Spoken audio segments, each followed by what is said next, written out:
sábado. En principio habíamos planteado con los delegados la posibilidad de que fuera entre semana, pero hay algunos que tienen otras evaluaciones y el problema coincide en todos los horarios. Podríamos hacerlo como ha sido habitualmente. Sí se les va a pedir que no traigan celulares, ¿ah? La hora va a ser la misma. El sábado ya saben ustedes la mecánica. Sabemos que son pocos los que generan el tipo de problemas que hemos tenido. Entonces, para esta evaluación, por favor, nadie trae celular. Por media hora que estén sin celular no va a pasar nada. Como cuando da el examen a la nacional, lo damos nosotros, bueno, saben que saben, igual lo diseño la nacional también, y al controlar el examen hay nadie lleva celular, ¿no? Se controla el examen y luego sale. Para un examen de media hora no va a haber mayor dificultad porque no tengan celular, después ya en su casa lo activan. Bueno, entonces eso ya en cuanto a las evaluaciones. No se olviden que son 2 preguntas de la primera unidad, 4 de la segunda, 14 de la última.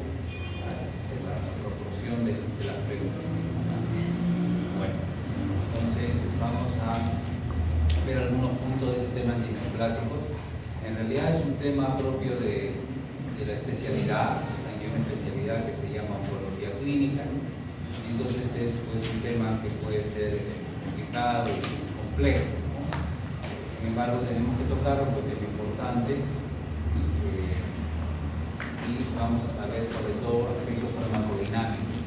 Y en base a eso también van a ser fundamentalmente las preguntas, ¿ya? Porque entrar a temas farmacocinéticos ya es demasiado extenso y innecesario. Y como ven, la gente está preocupada, es obvio, por estas circunstancias que estamos viviendo. Vamos a ver qué sucede, ¿no? Quizás sea simplemente un manotazo de ahogado, porque los que van a determinar si esto funciona o no es las Fuerzas Armadas. Las Fuerzas Armadas no pueden, simplemente ha sido un manotazo de ahogado, digamos, ¿no? Se acabó, pero si se prolonga la cosa, pues puede haber problemas. Ya veremos qué pasa. Bueno, vamos a lo nuestro, ¿no? Como alguien explicó, hay 2 mecanismos en realidad principales para hablar de la patogenia del cáncer, ¿no? Uno es el que tiene que ver con las mutaciones que se producen sobre todo a nivel de los protooncogenes, que se ha revisado seguramente en biología, y el desarrollo de esos oncogenes, ¿no? Es el que va a promover pues, aspectos sobre todo como la falta de control sobre la apoptosis, la replicación indiscriminada, ¿no? La evasión de los supresores del crecimiento, ¿no? La regeneración sostenida, como dice por acá, porque muchos de esos oncogenes son justamente factores de crecimiento que van a permitir una replicación indiscriminada, justamente. Y lo otro son, como también creo alguien mencionó, los genes supresores del tumor, ¿no? Ustedes han revisado seguramente el famoso P53, por ejemplo, ¿no? Que justamente trata de evitar que las ciclinas funcionen y que se promueva también la apoptosis cuando hay una falla genómica, ¿no? Entonces, esos son algunos de los factores más relevantes. Por otro lado, vamos a hablar un poquito más, porque además es el tema de que está en el ENAM, en la tabla de especificaciones del ENAM, muy adelante para ustedes todavía, ¿no? Ustedes todavía están pues, en su ciclo, pero ya avanzaron, ¿no? La idea es que sigan avanzando y el ENAM muy probablemente va a continuar. En la tabla de especificaciones del ENAM, la leucemia y la neoplasia, digamos que se enfatiza un poco más, ¿no? Las otras se ven un poco más superficialmente, como les digo, porque son cuadros un poco más complicados. Pero dentro de lo que es las leucemias, que son de células de defensa, es importante un término que se llama inestabilidad genómica, ¿no? ¿Y qué significa? ¿No? Que cuando uno nace, pues como se podría decir, virgen, entre comillas, respecto del contacto con antígenos.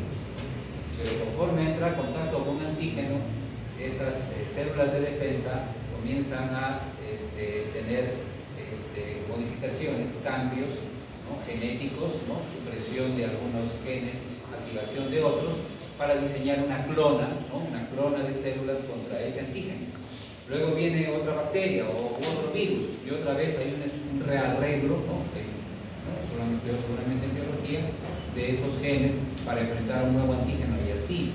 Entonces las células que más inestabilidad genómica tienen son justamente las células de defensa, y a partir de ahí, ¿no?, se puede introducir justamente las mutaciones, las faltas de regulación, y aparecen las leucemias, ¿no?, que pueden ser mieloblásticas, ¿no?, o sea, de las células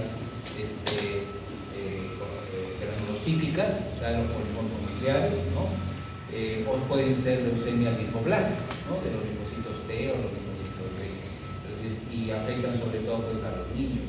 ¿Y por qué la enfatizamos también? Habiendo tantas neoplasias, vamos a hablar un poquito de cáncer de mama, un poquito de cáncer de próstata, ¿no?, habiendo tantos cánceres, ¿no? Porque justamente son las neoplasias que se pueden curar con medicamentos, ¿no? O sea, los esquemas de tratamiento para las leucemias, linfoblásticas, sobre todo agudas, en los niños, hay inclusive comerciales con niños que piden ayuda para su tratamiento, se pueden curar, ¿no? El niño puede desaparecer la célula, y el trasplante de médula ósea también eso ha colaborado también bastante, y el paciente puede curarse. En cambio, las otras neoplasias, la mayoría de tratamientos son paliativos solamente, ¿no?, que tienen la progresión de la enfermedad, pero no solucionan el problema. Entonces, esa es un poco la circunstancia. Esto ya lo han mencionado sus compañeros también, las diferentes fases del ciclo celular, con fármacos que son específicos de fase, de la fase G1, de la fase de síntesis, de la mitosis, ¿no?, en fin, y hay otros que no, que pueden actuar en las diferentes fases del ciclo celular. Esta tabla también nos ha mencionado, no nos vamos a cansar con recordarla, ahí claramente está los grupos de medicamentos de acuerdo al paso o el proceso, digamos, básicamente de la síntesis de ácidos nucleicos, los cuales actúan, ¿no?, porque al tener la mitosis y o la síntesis de los ácidos nucleicos, entonces pues la célula sufre apoptosis o daño en el ADN y termina pues desapareciendo, ¿no? Entonces los mecanismos van a tener que ver con las diferentes fases en las cuales se produce desde la transcripción hasta los procesos inclusive de diferenciación y la formación de los mismos microtúbulos para la división celular. Entonces vamos a revisar básicamente algunas características farmacodinámicas. Primero, los antimetabolitos. Esto ya lo hemos visto bastante, el metotrexato, ¿no?, que puede actuar tanto inhibiendo la síntesis de pirimidinas como de purinas, ¿no? La purina, por ejemplo, inhibiendo la formación de la inosina monofosfato, y ya luego no hay adenosina ni guanosina, y obviamente se bloquea pues, el proceso de síntesis del ADN. Y en el timidilato, ¿no?, a partir del UMP, se forma la timidina monofosfato, ¿no?, y eso se va a conseguir mediante la participación o la inhibición de la dihidrofolato reductasa, ¿no?, que era la que ayudaba a transferir grupos metilo a la uridina monofosfato. Entonces son los dos mecanismos de acción del metotrexato. Por su lado, el 5-fluoruracilo actúa como un antagonista competitivo, ¿no? El 5-fluoruracilo se convierte a desoxiuridina monofosfato y fluoracilo, ¿no?, desoxiuridina monofosfato, y compite con el uracilo monofosfato normal. De manera que eso va a inhibir a la timidilato sintasa y no va a haber formación de timidina, y al final es un efecto parecido, aunque con un mecanismo diferente, al del metotrexato. Hay que recordar, esta figurita solamente para tener en cuenta que si bien el 5-fluoruracilo actúa por el mecanismo que hemos mencionado, ¿no?, puede haber también acciones a nivel de orotina, fosforibosiltransferasa, algunas otras enzimas. Y en segundo lugar, que el 5-fluoruracilo no solo se usa de manera parenteral, también se puede usar de manera oral. Este es el medicamento que tiene como nombre capecitabina. Entonces, el paciente, por ejemplo, que está en tratamiento para cáncer de colon y que ya han recibido algunos ciclos de quimioterapia, a veces se van a su casa y con este medicamento, ¿no?, ya no tienen que ir al hospital. Es un medicamento oral que, como ven en el hígado, es convertido a 5-desoxifluoruracilo por esta enzima, ¿no?, carboxilesperasa, citilina desaminasa. No vamos a preguntar el nombre de la enzima, pero sí recordar que hay una presentación oral del medicamento. Después, otro antimetabolito es la mercaptopurina, la famosa 6-mercaptopurina, que aprovechando las enzimas, ¿no?, la inosina monofosfato estirogenasa, la guanosina monofosfato sintetasa, en fin, va a formar metabolitos anormales que inhiben, como dice acá en la parte inferior, la síntesis de nuevo de las purinas, o que generan daños pues, en el ADN y conducen o inducen, como dice acá, a la muerte cerebral, pues, la mercaptopurina, ¿cierto? Entonces, un poco en resumen, los antimetabolitos, en términos concretos, no vamos a extender mucho acá las cuestiones, ¿no? Son análogos de los metabolitos normales.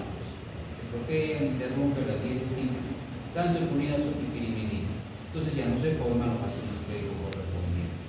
Actúan en la fase S, la fase de síntesis, como todos sabemos, y acá están los nombres de los que hemos mencionado. El 5-fluorouracilo, que trabaja en pirimidinas, como dice una figurita, la 6-mercaptopurina, que por su nombre actúa en la mayoría de las purinas, y el metotrexato que actúa en las dos. Entonces, características básicas de los antimetabólicos. La citarabina también es un antagonista competitivo, ¿no? Esta citarabina, ¿no?, va a reemplazar a la citilina trifosfato. Entonces, en realidad, la citarabina, también llamada araminóxido de citosina, ¿no?, va a sufrir los procesos de fosforilación, ¿no?, por las enzimas correspondientes y va a formar, pues, en lugar de citina trifosfato, se va a formar araminóxido de citina trifosfato. Entonces, es un metabolito que se incorpora, ¿no?, al ADN, y al ser un metabolito anormal, pues conduce a la lesión del ADN y también a la muerte cerebral. También tiene un mecanismo de acción parecido a los anteriores, compitiendo con la citinina, ¿no?, con la citosina normal. Aquí algunas características: para ser activo tiene que estar como trifosfato, actúa en la fase S, parecidos a los antimetabolitos, solo se usa por vía endovenosa, gran volumen de distribución porque tiene poca unión a las proteínas plasmáticas, es un poco superior en términos de respuesta a muerte de las células neoplásicas al metotrexato. Y acá están algunos efectos adversos que se van a repetir con varios de los medicamentos, ¿no?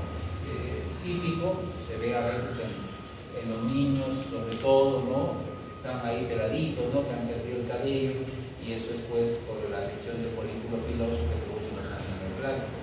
Después hay otro problema que está relacionado con lo que es la falta de replicación de las células de las mucosas, la estomatitis.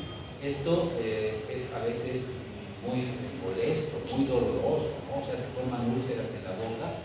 A veces nos va a salir una afta, capaz, una pequeña ulcerita, como una plaquita, ¿no?, en la boca, que fastidia, ¿no?, una cosa chiquita que tiene a veces por alteración de inmunidad, por estrés viral.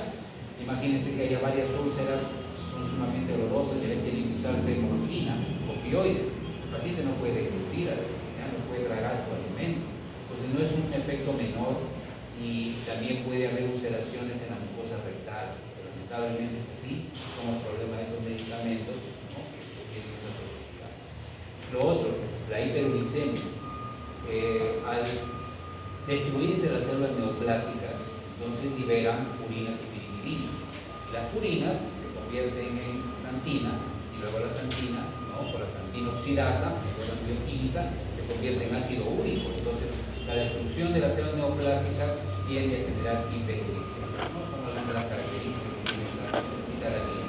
Y la mayoría de antineoplásicos, no solo ella, suprime o deprime la médula ósea, ¿no? Bajan los glóbulos rojos, bajan los blancos, bajan las plaquetas, ¿no? Entonces es un problema que va a suceder habitualmente con estos medicamentos. Obviamente no lo puede recibir una mujer que está dando lactar, ni tampoco se le puede dar a las embarazadas, ¿no?, porque va a producirse lo que se llama la teratogenia, ¿no? Yo les comenté, creo que ustedes, no lo he hecho por todos los salones, no es una sugerencia, sino es algo real, como a veces debe saber. Y la idea es que estos medicamentos, por ejemplo el metotrexato, se usa en algunos países europeos donde el aborto es legal para matar al embrión. En un embarazo precoz, la paciente toma metotrexato, después usa mifepristona, que no tenemos en el Perú, para bloquear la progesterona y eliminar al cuerpo lúteo. O sea, que el cuerpo lúteo protege al embarazo. Y finalmente usa algún análogo de prostaglandina, así como el misoprostol, y se produce la pérdida pues, del embarazo, ¿no? Hay países europeos donde el el aborto es legal y la mujer puede decidir si quiere o no, ¿ya? Independientemente de sus condiciones religiosas, y sucede así. Pero igual se carabina no solo métodos exactos, sino la mayoría antineoplásicos son terapéuticos. Otro grupo de medicamentos son los inhibidores de la mitosis, ¿no? Acá hay otra cuestión que es real, ¿no? Y que siempre escuchamos por ahí, ¿no? Hay gente que dice que yo me curé el cáncer tomando plantas, ¿no? Con plantas, tomando cosas que venden los yerbateros. Es posible que eso suceda, no es imposible. Hay gente que conoce sobre los tipos de plantas que son beneficiosas, a veces por tradición, y combina una serie de plantas y puede tener efectos antineoplásicos. Pero la idea no es pues usar la planta completa, sino de la planta obtener el alcaloide, el fármaco, el principio activo, y no administrar toda la planta, ¿no? Solamente el principio activo, y hay varios antineoplásicos que se obtienen de planta. Eso es así. Entonces ahí está la vincristina, la vinclastina, está con rojo la más importante, es un alcaloide de la vinca, de la planta, como ustedes, y es de la vincristina.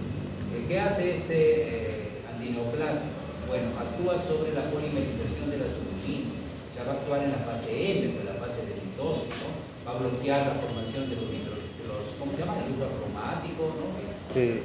Muchas funciones para la división celular. Entonces, de esa manera ya no va a haber mitosis, ¿no? Actúa en diferentes tipos de neoplasia, diferentes tipos de cáncer, no actúa solo en uno, ¿no? Puede en diferentes tipos, es un beneficio. Y tiene un bajo, no nada, acá dice no, pero en realidad la depresión puede darse, pero es pequeño.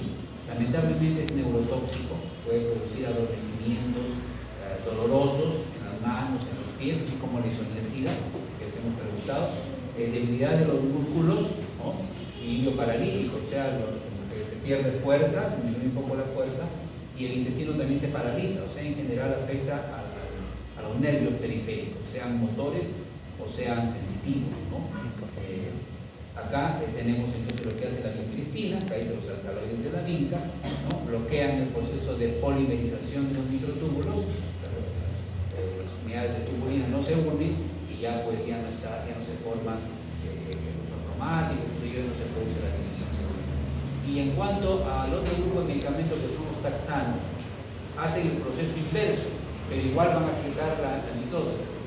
¿Cómo es que el proceso inverso? O sea, la vincristina inhibe la polimerización y los taxanos la despolimerización.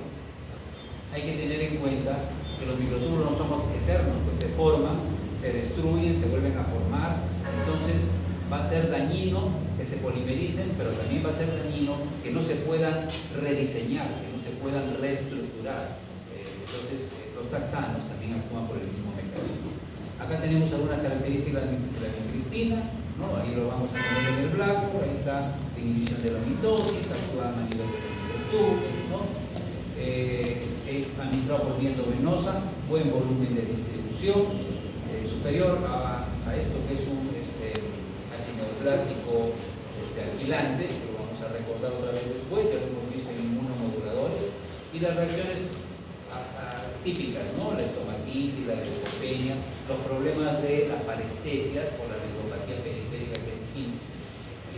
Después, por otro lado, interacciones, ¿no? Con medicamentos como la anfotericina, el metotrexato, el ácido budina, va a deprimir más la médula ósea, ¿no? Puede haber más riesgo de depresión. Sola no hace tanto problema, pero con esto sí. Y con ciprofloxacina y con isoniazida. ¿Qué producía la isoniazida? Que acabamos de decir en ese momento también. Neuropatía periférica, ¿no? Parestesias. Ciprofloxacina también puede afectar a los nervios. Con vincristina, peor, porque la vincristina también produce parestesias. Entonces, si se combina más riesgo de parestesias. Eso más o menos de la vincristina. Los otros inhibidores de la mitosis son los taxanos o taxoides. El nombre del representante es el paclitaxel. También proviene de una planta. No le vamos a contar obviamente el nombre, pero hay que recordar cómo desde las plantas se han obtenido varios fármacos antineoplásicos, ¿no? Importante porque puede actuar en diferentes tipos de cáncer, no es selectivo, sobre todo cánceres sólidos. A veces, por ejemplo, los linfomas o las leucemias no se consideran cánceres sólidos. El cáncer de ovario, el cáncer de pulmón, ¿no? Son tumores no blandos, digamos, o quísticos, sino más bien sólidos, puede actuar en diferentes tipos de cáncer. Y el problema de la neuropatía, que a veces también afecta un poco la frecuencia cardíaca, algunas alergias graves. Otro grupo de medicamentos son los inhibidores de la topoisomerasa, ¿no? Básicamente la topoisomerasa 1. Hoy tenemos adeninotecán y aletroposil, que ha mencionado mi compañero. Entonces, básicamente, al bloquear a la topoisomerasa puede que no va a haber separación de las cadenas complementarias y se va a detener también el proceso de transcripción, ¿no? Ese mecanismo de acción de este medicamento. En cuanto a los alquilantes, hemos hablado de la ciclofosfamida, ya sabemos que alquila el ADN, es decir, le transfiere ciertos grupos de metil, propil, y eso viene mismo después las enzimas reparadoras y lo terminan de destruir al ADN. No hay que olvidar acá que la ciclofosfamida produce un metabolito tóxico, así está acá. Ese metabolito tóxico se llama acroleína, no está el nombre acá, pero sí les mencioné que se llama acroleína, ¿no? Y esa acroleína se pega a la mucosa de la vejiga y lo hace sangrar. La persona va a orinar sangre, se llama cistitis hemorrágica. Entonces, para prevenir este problema, sobre todo cuando el fármaco se administra por vía oral el efecto es un poco más frecuente que por vía intravenosa, se le da un antídoto que neutraliza la acroleína que se llama mesna, ¿ya? Y con eso se protege contra la cistitis hemorrágica inducida por la ciclofosfamida. Entonces, como dice acá, es un compuesto molecular activo que transfiere grupos alquilo, metilo, ¿no? Que se unen covalentemente con el ADN, lo lesionan y hay grupos que se fractura, se rompe, en fin. Se consigue una mostaza nitrogenada, puede actuar en cualquier fase del ciclo.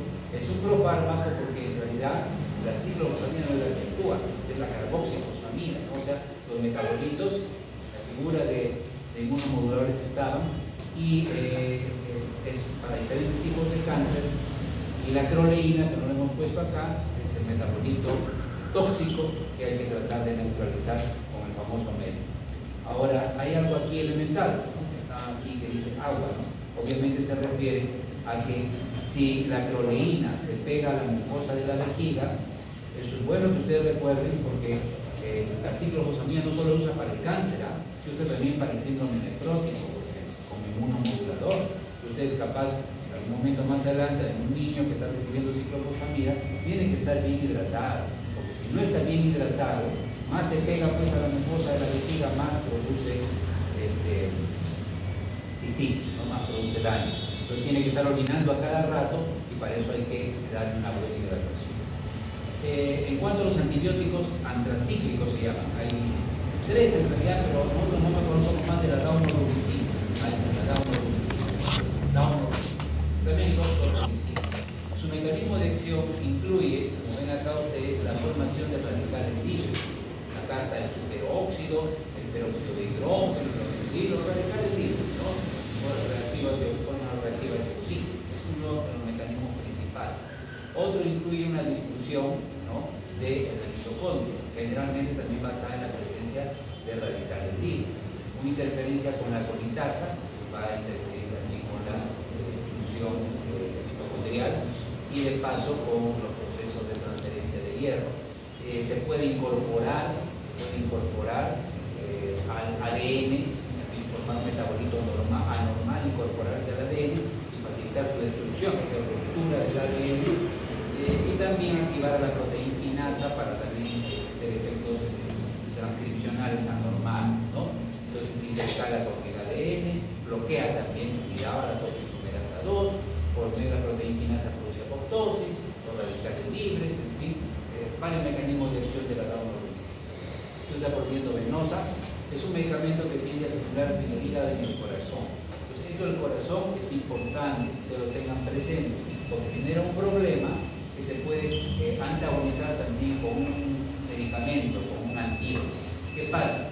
Estos medicamentos se pueden acumular en el corazón y pueden producir, que dice acá, miocarditis, dañar el corazón de la persona. Entonces, estos medicamentos se usan para los niños que tienen leucemia linfoblástica aguda. Como esos niños todavía pues son personas muy jóvenes, obviamente su corazón generalmente está sano y no hay tanto problema. Pero cuando se usa daunorubicina para una leucemia en un adulto o en un anciano que también le puede dar leucemia, entonces hay más riesgo de que se dañe el corazón, ¿no? Se usa derrazoxano, ahorita lo vamos a ver, pero tengo otra diapositiva, por acá está, derrazoxano para antagonizar ese problema. Pero ese es lo más llamativo. Después el resto es lo mismo, la famosa alopecia, que se ulcera la boca, que disminuye los glóbulos blancos, igual el riesgo de aumentar la toxicidad con la anfotericina y el cloranfenicol, ¿no? La rifampicina, ¿qué era la rifampicina? A ver, uno que esté despierto o atento o que se acuerde. Inhibidor enzimático. Inductor enzimático, entonces lo va a destruir, ¿no? Lo va a destruir, es un problema con la rifampicina, ¿no? Entonces, y acá, cuando no se indica, o se da con precaución, si la persona tiene su corazón dañado, tiene insuficiencia cardíaca, no es que ya no se puede usar, pero hay que usarlo con mucho cuidado, ¿no? Igual si ya tiene una mielosupresión o si tiene malogrado su riñón o su hígado, porque tiende a acumularse en el hígado y en el corazón. Entonces, ahí está. Aparte de la daunorubicina, la doxorubicina también es una antraciclina, también es un antibiótico antracíclico. No, la daunorubicina es un poquito más moderna, la doxorubicina es un poquito más vieja, pero también se utiliza. Ahí están los mecanismos de acción de la ADN, la toxicomerasa, la vía de administración, también actúa en varias neoplasias, no es específica de ciclo y puede producir lesiones cardíacas, produciendo insuficiencia cardíaca y arritmias. Y eso es un efecto, dice acá, acumulativo. O sea, ¿qué significa eso? Que con el uso más prolongado hay más posibilidad de que se produzca, ¿no? Si se usa pocas veces, menos, pero si se usa varias veces, como la leucemia, que se usa a veces por meses, en ciclos, ¿no? En ciclos, más riesgo. Entonces, ¿cuál es el antídoto? ¿Qué es lo que protege contra este efecto? El desrazoxano. Se escribe medio raro el nombre, pero así es. Es un antídoto para prevenir la lesión cardíaca por este medicamento. La paraginasa es un antineoplásico que actúa como inhibidor de la utilización de las paraginas. En realidad es una enzima, que se llama paraginasa, que la terminación asa significa enzima, que hidroliza a estas paraginas, que es un aminoácido esencial para las células neoplásicas. No para todas, ¿no? Pero sí es para varias de ellas, ¿no? Es un aminoácido esencial. Entonces, al destruir a la paragina, ya no va a haber este aminoácido esencial, y en la fase G1, ¿no? Previa a la fase S, digamos, entonces va a actuar sobre la célula neoplástica y va a conducir a la muerte de las células, ¿no? Ahora, su duración es prolongada, 23 días, y tiene una forma de metabolismo especial, a diferencia de los otros que se metabolizan en el hígado, como todos los medicamentos. Este se metaboliza en el sistema fagocítico mononuclear, o sea, las enzimas que destruyen a esta enzima, ¿no? Están formando parte de los macrófagos, de las células dendríticas, ¿no? Las células prestadoras de antígenos, en fin, sistema fagocítico mononuclear. Después, las mismas reacciones adversas, enfatizando que además puede producir aumento de la glucosa y deprimir un poco a la persona. Y con los corticoides, como los hipoglicemiantes, entonces puede ser reducido su eficacia, ¿no? Mientras que el metotrexato sí lo puede potenciar. Hay fármacos que son de naturaleza metálica, como los complejos del platino, en particular el cisplatino. Este es un fármaco que produce muchas náuseas y vómitos. Los fármacos que producen más vómitos a los pacientes que usan neoplásicos son los metales, como el cisplatino, ¿ya? Es un fármaco específico, de fase, ¿no? Después se usa por vía venosa, es útil en los tumores sólidos, es nefrotóxico también. Recuerden, no solo produce mucha emesis, sino que, por ejemplo, los mineros, ¿no? O las personas que se contaminan con mercurio, o que se contaminan con aluminio, con cualquier metal pesado, lo que se daña es su riñón, parte de su médula ósea, la médula ósea y el riñón. En este caso la mielotoxicidad no es muy alta, pero el riñón casi siempre resulta afectado cada vez que se usa algún fármaco que tiene metal en su composición, ¿no? Bueno, esos son los principales, digamos, antineoplásicos en general. Ahora, tenemos algunas hormonas o moduladores, en realidad, de hormonas que actúan como fármacos antineoplásicos. Están los MSRE, se abrevia así, ¿no? Se abrevia MSRE. ¿Qué significa MSRE? Modulador modulador selectivo del receptor estrogénico. Entonces, estos moduladores lo que van a hacer es actuar como antagonista competitivo. Perdón. Dígame un poquito.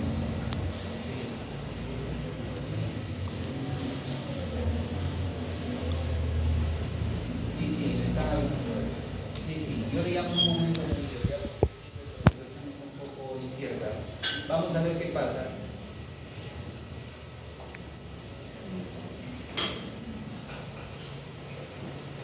Claro, es posible que lo hagamos todo virtual. Bueno, entonces, a ver, tamoxifeno, ¿no? Ustedes pueden ver, recuerdan que el coactivador es el que facilitaba, se puede ver acá abajo inclusive, ¿no? Podemos dar una pequeña línea, acá dice inclusive, gracias al coactivador, a la proteína coactivadora, entonces se induce la proliferación celular, ¿no? En realidad la diferenciación y la proliferación, ¿no? Entonces, lo que hace el tamoxifeno en los cánceres mamarios, que son dependientes de estrógeno, porque no todos los cánceres mamarios dependen de estrógeno, entonces es bloquear al coactivador, ¿no? Es como que mantenemos al correpresor, ¿recuerdan que hablábamos de eso? Entonces va a hacer que se produzca una falta de proliferación, ya no hay proliferación celular, entonces la célula neoplásica ya no continúa su desarrollo. Y eso es útil el tamoxifeno en los cánceres de mama hormonodependientes.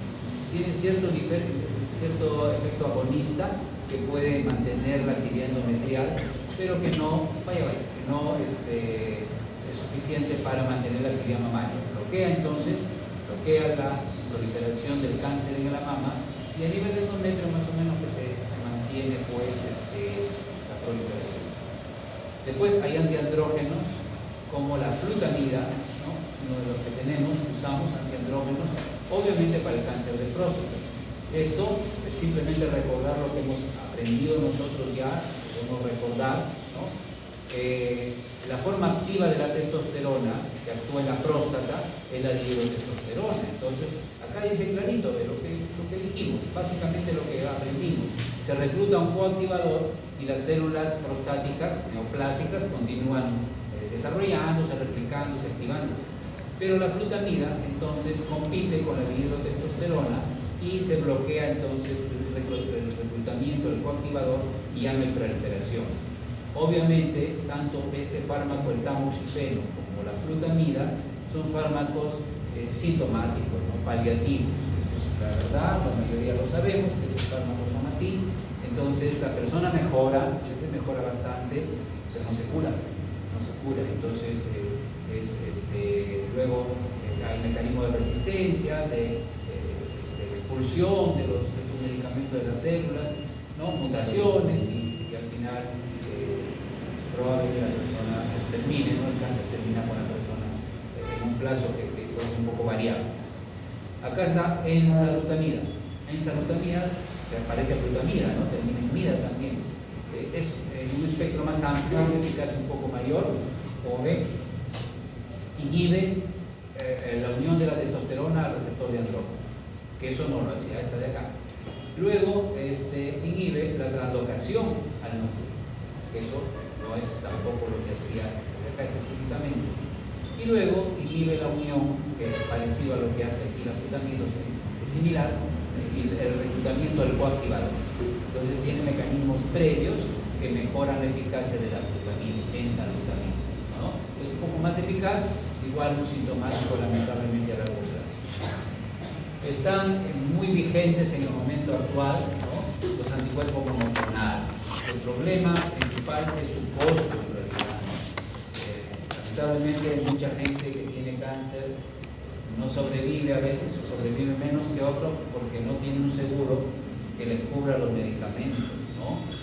Lamentablemente la realidad. El tratamiento tiende a ser muy caro, puede ser muy caro, y los anticuerpos monoclonales han demostrado que sí son beneficiosos, ¿no? Entonces acá podemos ver lo que sucede con HER2, ¿no? HER2 es un receptor para el factor de crecimiento epidérmico. Está relacionado, ya hemos visto esto, con el cáncer de mama, ¿no? Entonces va a activar algunas receptores receptores citosólicos que tienen actividad de tirosinquinasa. Se va a activar la MAPkinasa. Al final hay, como ven ustedes, proliferación, supervivencia, replicación, inclusive se pueden desplazar las células, pueden mejorar su capacidad de invadir otros tejidos, lo que es la metástasis. Puede activarse el factor de crecimiento endotelial vascular. Todo tumor necesita sangre para que le lleguen los nutrientes. Entonces, el factor de crecimiento endotelial vascular aumenta la formación de nuevos vasos sanguíneos. Entonces, al utilizar un anticuerpo monoclonal que puede unirse al receptor o al dominio de tirosinquinasa o al factor de crecimiento endotelial vascular o a todos ellos, pues se mejora notablemente la respuesta en la neoplasia. Entonces, está esto en constante desarrollo, ¿no? Que vamos a mencionar, ya lo conocemos, que es el trastuzumab. Es uno de los más antiguos, sigue siendo eficaz, es caro, miren cuánto cuesta, y las personas que tienen cáncer de mama a veces sobreviven varios años gracias a la acción de estos anticuerpos monoclonales, mientras que los que no lo tienen pues mueren antes, ¿no? Lamentablemente es la realidad. Bueno, ahora el uso del trastuzumab obviamente interfiere, como ven ustedes, con la señalización, interfiere con la dimerización, eso lo vimos en su momento, activa, o sea, marca y activa entonces a las células natural killer para que destruyan a la célula neoplásica, e inclusive puede hacer que desaparezca, se invagine, se degrade el receptor HER2. Entonces, es una sustancia, es un anticuerpo monoclonal muy útil. Esto ya lo hemos visto, ¿no? Cuando hablamos de inmunomoduladores, me parece, y entonces ahí están algunos de los mecanismos que exprimen la actividad, que bloquea la dimerización, que señala o señaliza a la célula para que venga la natural killer o la célula citotóxica y lo destruya. Dijimos que también, así como se actúa por fuera, también se puede actuar en el dominio de tirosinquinasa. El dominio de tirosinquinasa, como ustedes saben, es actividad de tirosinquinasa, ¿no? Entonces necesita pues tirosina, ¿no? Y la tirosina necesita ser fosforilada, necesita ATP. Entonces se puede bloquear esa actividad de tirosinquinasa con fármacos como el imatinib. El imatinib al final lo que hace es evitar la utilización del ATP. Entonces la tirosina no se fosforila. No hay actividad de tirosina sinasa, los dominios de tirosina sinasa no se activan y por lo tanto no hay proliferación celular, no hay señalización para que haya proliferación, supervivencia y otras cosas, ¿no? Se bloquea la señalización. Entonces, eso es útil, por ejemplo, el imatinib, y hay más tiniba que terminan en el sufijo tinib. Nosotros hemos puesto uno, porque obviamente es una clase, digamos, básica, pero hay obviamente más nombres, algunos mejores que otros, para el tratamiento de la leucemia mieloblástica o mielógena crónica, ¿no? Entonces, ahí puede ser eficaz el agregar los inhibidores de tirosinquinasa. Bien, ahora algunos principios generales, y con esto vamos a terminar. Ya creo que antimicóticos, que también hay algunas diapositivas, lo vamos a pasar de manera más superficial. Vamos a ver solamente el énfasis en el tratamiento de la dermatomicosis, que es bueno que ustedes recuerden. Después hay micosis sistémicas, pero